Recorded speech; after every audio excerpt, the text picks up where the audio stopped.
let us talk about open interest, which is a much similar concept as the volume.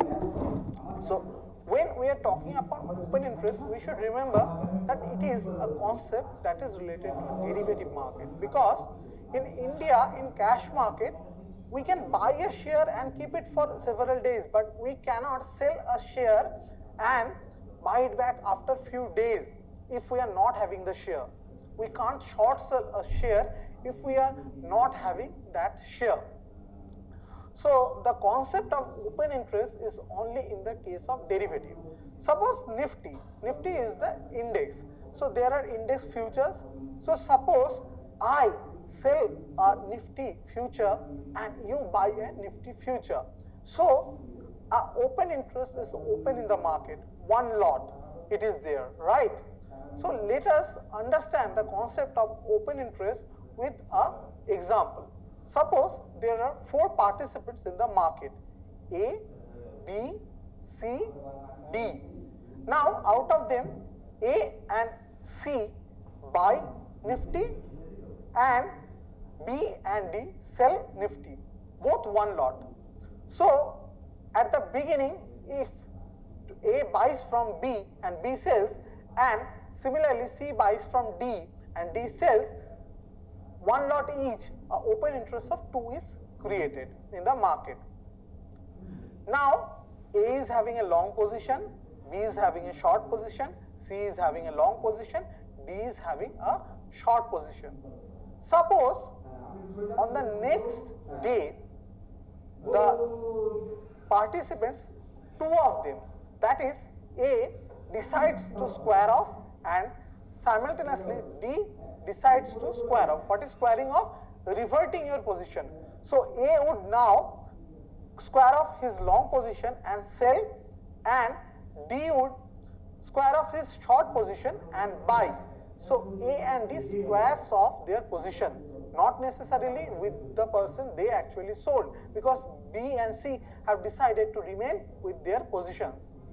So when they square off or revert their position, A and D, they actually create a squaring off, and that is the open interest of the market comes down by 1.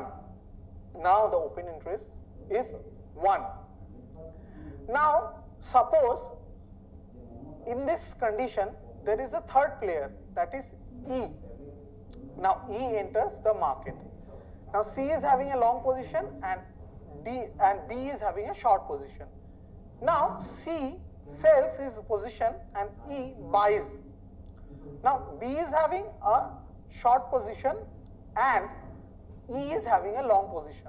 So the overall open interest doesn't change because C is out of the market. So here we can see that the way, if a new player is entering the market and existing player is actually reverting his position, then the open interest in the market doesn't change. Open interest change when someone who is not having a particular position, 2 people enter a market and they create a new position, open interest goes up. Now if they square off their position, open interest goes down. But if there is a new entrant in the market and someone is squaring off his previous position, basically the open interest is unaltered.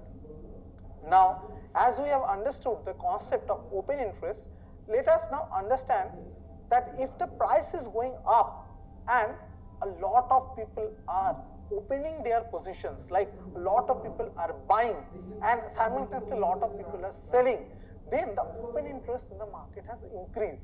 Now what can happen? Suppose the price goes a little bit higher, the buyers will be in profit, but the sellers, a lot of them would be in loss because the prices has gone up. Now in that condition, the sellers would be rushing into the market to actually book their losses if the market goes much higher. So they are covering the position because they are now trying to buy, but there is not enough sellers. So that actually would push market higher.